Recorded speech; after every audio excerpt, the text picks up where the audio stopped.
নমস্কাৰ, মই লীলা দেৱী অন্য এটা ভিডিঅ'লৈ আহিছোঁ। আজি মোৰ দোকানলৈ আহিছে মোৰ খুৰা মোৰ পিতাৰ মামাকৰ ল'ৰা, কিন্তু আমাৰ সম্পৰ্কটো মানে একদম নিজৰ খুৰাতকৈ মানে বেছি আৰু কথাটো হ'ল খুৰাৰ লগত আজি মানে অলপ পুৰণা কথা পাতিব মন গৈছে। তাৰমানে খুৰা যেতিয়া পঢ়ি আছিল মেট্ৰিকত, তেতিয়া ফৰ্ম ফিল আপৰ ফিজ আছিল 25 টকা। 25 টকা আছিল ন? আৰু কলেজত এডমিশ্যন 11 টকা আছিল নেকি? আমাৰ হাইস্কুলত যেতিয়া আমাক এডমিশ্যন দিব লাগে তেতিয়া মানে 11 টকা আছিল, তাকে দিবা নোৱাৰি। হাইস্কুলৰ এডমিশ্যন 11 টকা আছিল। অৱশ্যে মানে আটাই দিব পৰা নাছিল পইচাটো। তেতিয়া আটাহাত মানে খেতিয়ক আছিল আৰু চাকৰি বাকৰি নাছিল, খেতিয়ক মানুহ। পাচলি বেচিনো কিমান, তেতিয়া পাচলিৰনো কিলো চবৰে ঘৰে ঘৰে। ডাঙৰ কথা কি, আমাৰ ঘৰতো সিমান খেতি বাতি নাই, কিন্তু যিখিনি মাটি আছিল তাতে অলপ হ'লেও খেতি।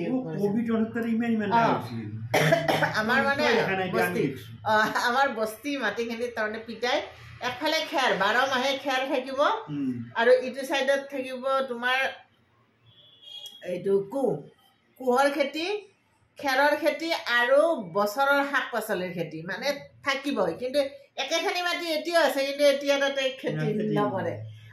আৰু মানে ঘৰৰ আনকি পিছফালৰ কাঠি আছিল আগতে, কেঁচা ঘৰ, কাঠিৰ তলত যিখিনি মাটি সমান মাটি, সেইখিনি জলকীয়াৰ পুলি, বেঙেনাৰ পুলি মানে ক'তো, আৰু পিছফালে গোটেই কলগছ, মানে এইটো জাহাজী কল মানে পুৰত হোৱাৰ পৰা আপোনাৰ আঞ্জাও খাব আৰু লাষ্টৰখিনি পকিব, আৰু হয়নে নহয়?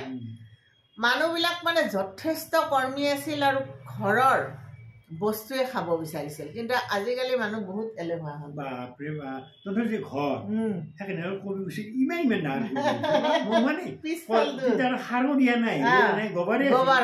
গৰু আছিল ঘৰত, গৰু আছিল, খেতিও আছিল।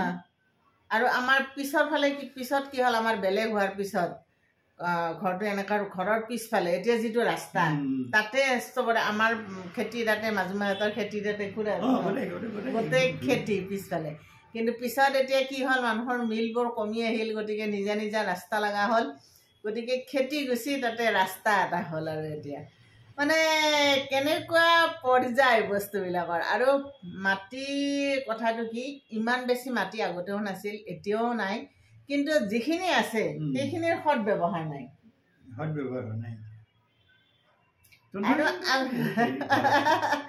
আৰু আমাৰ পিতা, মই যে আধ্যাত্মিক কথাবিলাক কৈ থাকোঁ আপোনালোকক, আমাৰ পিতা মানে যথেষ্ট, কি ক'ম খুৰা, তুমিয়ে কোৱাচোন। জানা পুৰোহিত এটা ভাল অধ্যাপক আছিল, জানা অধ্যাপক, একদম মানে সকলো ডাঙৰ মানুহে সুধিব আহিছিল মানে। আৰু যদি পিতাই কোনোবা দিনা ক'ৰবাত নাযাওঁ বুলিও কয়, মানুহে মানে কয় যে দাঙি লৈ যাম, মানে যাবই লাগিব আৰু এনেকুৱা। আনকি ছত্ৰাকাৰ দেৱালয়, আজি য'ত ছত্ৰাকাৰ দেৱালয় আছে, সেই দেৱালয়ত ওচৰৰ মানুহবিলাকৰ গোটেই কাজবিলাক পিতাই কৰিছিল।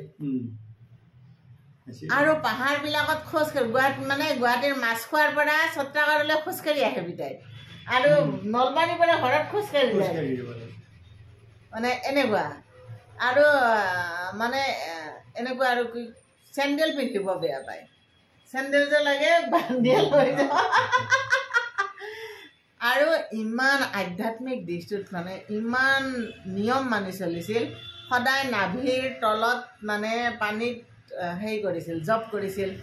গা ধোৱাৰ আগত সদায় তেল ঘঁহিছিল, সদায় গা ধোৱাৰ আগত মানে আৰু মানে চবতে এনে তেল দি লয়, নাভিত, নাকৰ ফুটাত, কাণৰ ফুটাত, মানে তেল দিব, মানে নিয়ম এটা। আৰু গা ধোৱাৰ আগে আগে কাষত তেলৰ বটলটো দিব লাগিব, তেল ঘঁহিব। গা ধুই উঠি নঘঁহে, গা ধোৱাৰ আগতে তেল ঘঁহে। তাৰপিছত স্নানৰ সময়ত মানে কিবা এটা বেলেগ সুন্দৰ। আৰু ভাত খাওঁতে আমাৰ দৰে এতিয়া আমি যেনেকৈ ডাইনিঙত বহি এনেকৈ ভাত খাওঁ, তেনেকৈ নহয়, একদম নিয়ম। মানে আপুনি পূজা কৰিলে ভগৱানক যেনেকৈ ভাত দিয়ে, মাহঁতে খাই একদম ধুনীয়াকৈ মুচি দিব লাগিব, তাত পানী দিব লাগিব, পিৰা পানী দিব লাগিব। তাৰমানে ভগৱানক যেনেকৈ ভাত দিয়ে, আমাৰ পিতাহঁতক তেনেকৈ, মানে অন্নক খাওঁতা আৰু অন্ন দুইটাকে মানে যথেষ্ট শ্ৰদ্ধা কৰিছিল। আজিকালি মানুহে বিচনাতে ভিলেক ভিলেককে ভাত খায়। বিচনাত ভাত খোৱাটো কিন্তু আটাইতকৈ বেয়া কথা আৰু ঋণমুক্ত নহয়, সদায় ঋণী হৈ থাকিব লাগে বুলি পিতাহঁতৰ মানে কথা। আৰু ভাত খোৱাৰ কিয় তেতিয়াহ'লে মানুহে পাকঘৰ বনালে, ডাইনিং ৰুম বনালে, বিচনাতে যদি খাব পাৰে। বিচনাত ভাত খালে মানুহ সদায় মানে ধাৰত পুত গৈ থাকে বুলি কয়। পিতাহঁতে এইবিলাক কথা কৈছিল। আৰু ধৰুৱা হৈ থাকিব লাগে, ধৰুৱা হৈ যদি থাকিব বিচাৰে তেতিয়াহ'লে বিচনাতে খাওক, কথা নাই। কিন্তু আৰু আমাৰ মানে কি হয়, ভাত ক'তো এটা চিটিকি যাব নোৱাৰে, মানে য'ত চিটিকি যায় সেই ঠাই একদম মুচি গুচি আনিব লাগিব। অন্নক যিমান পবিত্ৰ যিমান পবিত্ৰ সিমান অপবিত্ৰ। আপুনি যেতিয়া খাব তাক তেতিয়া পবিত্ৰ। খোৱা হোৱাৰ লগে লগে আপোনাৰ য'ত যি থাকিব সেইখিনি কিন্তু মানে পুৰা ধুনীয়াকৈ ধুব লাগিব। আৰু মইতো মানে মই জানো এটা গিলাচ আৰু এটা ঘটি আঘাত খান দি পানী খাব লাগে, বাওখান দি পানী খালে হজম নহয়। সেইকাৰণে মানুহে এইবিলাক মই শিকিছিলো এইবিলাক মানে। মই কিন্তু মই ল'ৰা ছোৱালীকো খাব নাজানো। আৰু তোৰ আইতাৰ এই মানে মৰাৰ পিছত কাজত কত মানুহ বাচ্চা আৰু মানে মাংস সেই ইমান ডাঙৰ কৰা আছিল, এনেকে দিছিল। বাচ্চৰ আৰু বেলচৰত মানে ভোজৰ এটা নাম আছে তাৰমানে। আৰু মানুহবিলাক কি হয়, আগৰ মানুহবিলাক বয়সত মৰিছিল, 100 বছৰ, 101, 2। গতিকে মৰাৰ পিছত মানুহবিলাকৰ দুখ তেনেকে নাছিল এইকাৰণে যে তেওঁৰ সকলো কৰ্ম হৈ গৈছিল। আৰু আনকি মানুহজনে মৰাৰ আগে আগে কৈও গৈছিল যে তই পাঠা দিবি, মই মৰিলে তই ইমান থালি মানে দালি দিবি। আমি আইতাহঁতক সেইবিলাক শুনিছো। আৰু ভোজ এটা হ'লে মানুহ মানে আমাৰ অজস্ৰ। আপোনাৰ পৰিয়ালক নিমন্ত্ৰণ কৰিলে আপুনি কি কৰে, আপোনাৰ ঘৰত অহা আলহী অতিথি, আপোনাৰ যদি বন্ধু বান্ধৱী 4-5টা থাকে, গোটেইবিলাককে লৈ আহে।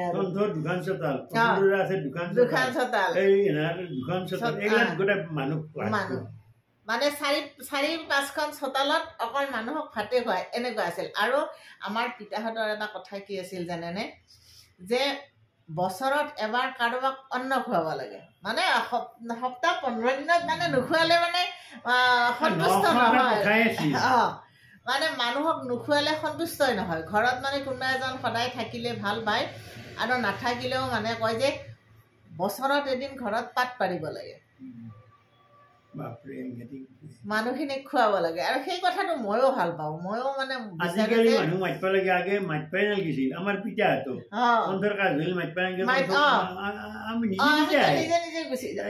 গুচি যাওঁ, গম পালেই হ'ল আমি গুচি যাওঁ, আৰু এনেকুৱা আছিল। আৰু মানে কয় যে এটা আজিকালি মানুহবিলাকে আপুনি দেখিছে যে ধৰ্ম অনুষ্ঠানবিলাকত মানে মানুহে খোৱাটো এটা ডাঙৰ পুণ্য। সেই ধৰ্মীয় অনুষ্ঠানত নোখোৱাই আপুনি ঘৰতো খুৱাব পাৰে। কিবা এটা অনুষ্ঠান পাতি বছৰত এবাৰ খোৱাটো, সেইখিনি আপুনি যিমানখিনি পুণ্য অৰ্জন কৰি লয়, সেইখিনি কিন্তু আপোনাৰ মানে ঈশ্বৰ প্ৰদত্ত মানে এটা কি বুলি কয় আৰু আশীৰ্বাদ, এটা ডাঙৰ আশীৰ্বাদ। সেইকাৰণে আগৰ আমাৰ পিতাহঁতৰ আমি দেখিছিলোঁ যে বছৰত মানে এটা কিবা নহয় কিবা এটা অনুষ্ঠান পাতিবই আৰু মানুহক খুৱাব। টকা পইচা বেছি একো নাছিল, আমি একদম সাধাৰণ পৰিয়ালৰ, কিন্তু মানে মানুহক খুৱাইছিল আৰু ঘৰত থাকিছিলে, মানুহ নিঃসংগ নহৈছিল। আজি ধৰক ঘৰৰ যদি পুৰুষজন ঢুকায় বা মহিলাগৰাকী ঢুকায়, এজন থাকিলে আনজন তেনেই অকলশৰীয়া হৈ যায়। কিন্তু আমাৰ মা পিতাহঁত অকলশৰীয়া নাছিল, মানুহে আৱৰি আছিল। কিন্তু এতিয়া মানুহ যথেষ্ট। আজিকালি মই মানে কেনেকুৱা লাগিছে এতিয়া, কল্পনা কৰিব লাগিব মানে এনে। খুৰা আৰু খুৰীৰো যথেষ্ট মিল আছিল। মাত্ৰ কেইমাহমান আগত খুৰী মোৰ দোকানৰ পৰা এযোৰ থুৰীয়াযোৰ পিন্ধি তেওঁ ফটো এখনো উঠিছে, আৰু সেইখন ফটো মৰাৰ দিনাখন তেওঁ ধুনীয়াকৈ বন্ধাই থৈ দিছে। মোৰ সেইটো এটা ভাল লাগিছে। এমাহ আগত মোৰ দোকানৰ পৰা কাণফুলি লৈ গ'ল, এমাহ পিছত খবৰ আহিল বোলে খুৰী ঢুকাল। আৰু খুৰী ঢুকোৱাৰ পিছত খুৰা এতিয়া যথেষ্ট আচলতে কি বোলে অকলশৰীয়া, মানে খুৰী লাগি আছিল খুৰাৰ লগত। এইটো এটা ডাঙৰ কথা। যথেষ্ট মিল আছিল দুয়োৰে আৰু লাগি আছিল আৰু খুৰী ঢুকোৱাৰ পিছত মানে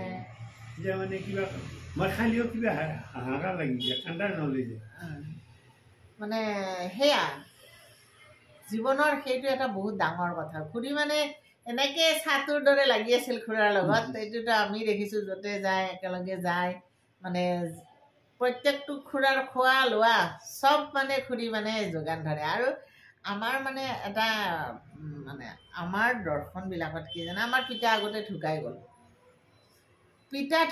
পিতা মানে একদম কি বুলি ক'ম আৰু পুণ্যৱান বিৰাট পুণ্যৱান নাই মায়ে বয়সত মায়েও ঢুকালে 99 কিন্তু মানে পিতাই যদি মা যদি আগতে ঢুকালে হয় পিতাৰ কিন্তু কষ্ট হ'ল কিন্তু মায়ে চবৰে লগত মিলি গ'ল হয়নে নহয় পিতাহঁত মানে কি বেছি আধ্যাত্মিক মা থকাৰ কাৰণে পিতাৰ একো অসুবিধা নহ'ল ধুনীয়াকৈ চবৰে লগত সুন্দৰ আত্মা সুন্দৰকৈ গুচি গ'ল আৰু তাৰ মা থাকিল আৰু মা হ'ল একদম সহজ সৰল আকৌ হেৰি বুলি কৈ নোপোৱা এগৰাকী মানে তেনে নিমাখিত এগৰাকী নাৰী আৰু জানে আৰু সেই আমাৰ 6 ঘৰ মানুহৰ যিকোনো সকাম নিকামত আমাৰ মায়ে ৰান্ধিছিল ইমান সুন্দৰ ৰান্ধিছিল মানে কি ক'ম আৰু খুৰাহঁতৰ ঘৰত গ'লেও কিবা এটা হল পাতিলে মায়ে আগতে গুচি যায় পাকঘৰত আবুৰ লগত মায়ে একদম পুৰা সমানে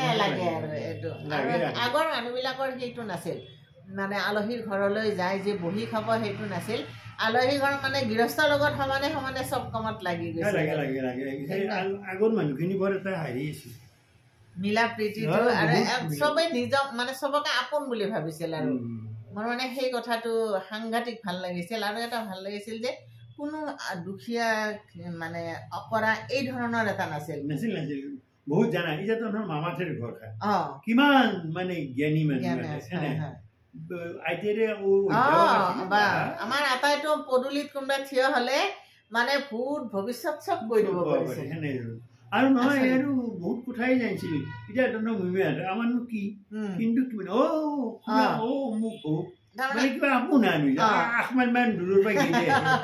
আগৰ সেই একতাটো তাৰমানে আমাৰ ধৰক আমাৰ মাহী মানে আমাৰ গাঁওখনৰ চবৰে মাহী চব মানুহে মানে আপোন আৰু চবে মাতে চবে খুৱাই বা আমাৰ ধৰক পিতাৰ মামাহঁতৰ ঘৰ ভাবক সেই ঘৰখনত আমাৰ যিমান আলহী মামা মামী পেহা পেহী চব খুৰাহঁতৰ গাঁওখনৰো আপোন চবৰে আপোন হৈছিলে মানে সেই যে একতাটো এইটো মানে বহুত ভাল লগা আৰু সেই কথাবিলাক এতিয়া কিছু মিছ কৰোঁ আমাৰ মানে মানুহ মাহী তোমাৰ মনত আছে না মায়ে যে বইনাক মানুহ মাহী এতিয়া 90 বছৰ হ'ল থকথকীয়া বগা চুলি আৰু বেছি দিন নাই আৰু মাহীৰত কিন্তু কেনেকুৱা ধেমেলীয়া বাপৰে যদি মাহী আহি গাঁৱত থিয় হ'ল গোটেই চুবুৰীৰ মানুহ আহি আমাৰ চোতালত মানে ইমান হাঁহি খিকিন্দালি ফূৰ্তি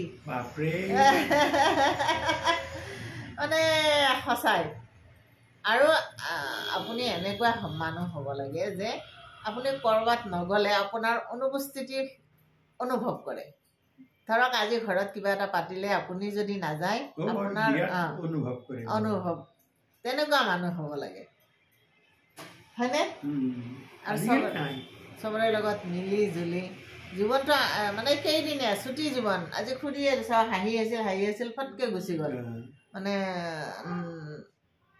জীৱনটোতো তেনেকুৱাই গতিকে থকা কেইদিন চবৰে লগত কাৰো অন্যায় কথা ভাবিব নালাগে চবৰে লগত মিলি জুলি এটা খুৰাও বেছি চিন্তা কৰি নাথাকিবা আৰু যি হ'ল মানে এই জীৱন এই সংসাৰ হয়নে না আমিতো বহুতখিনি বুজি পাওঁ আৰু কোনোবা একদিন আগত কোনোবা একদিন পিছত সেইটোৱে কথা আৰু গতিকে এই জীৱন এইখিনি কথা খুৰাৰ লগত আজি পাতিলোঁ মানে ভাল লাগিল বহুদিন পিছত খুৰা আহিল মানে খুৰা মাজে মাজে আহি থাকে মোৰ এই লগৰখিনি খুব ভাল পায় কিন্তু আজি কোনো নাই যোৱাকালি গোটেইখিনি আহিল আজি মানে চবৰে কাম আছে কৈ